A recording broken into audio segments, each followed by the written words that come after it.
Hola, my name is Jose Coila, and I was born a shaman.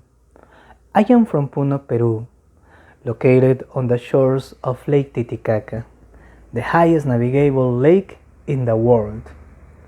Since I was a child, I've lived very strange experiences, and it all began since I was 7 years old, when I saw for first time the soul of a woman rise from her grave. But I never thought that event would be the beginning that would shape my destiny. After that experience, I told my grandfather about the strange things I was experiencing. My grandfather told me that his grandfather was born a shaman and he healed people and was very well known for curing different illnesses and sicknesses.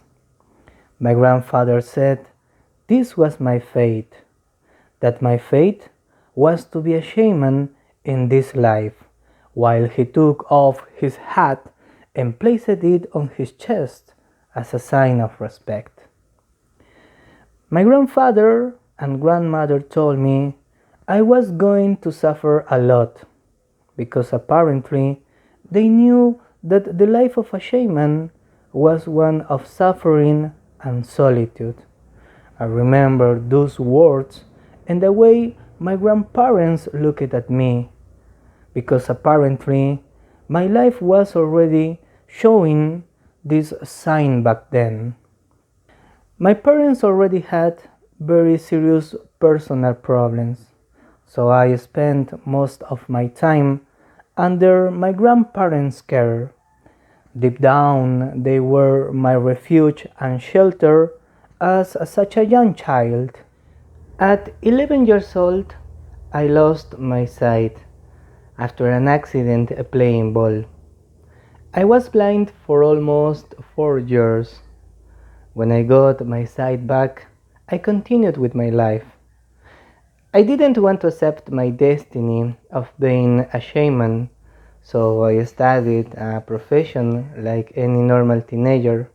But these strange experiences were always with me, day after day, like something normal. I was used to it, but this time I didn't tell anyone because I feared being rejected. These abilities weren't something I discovered.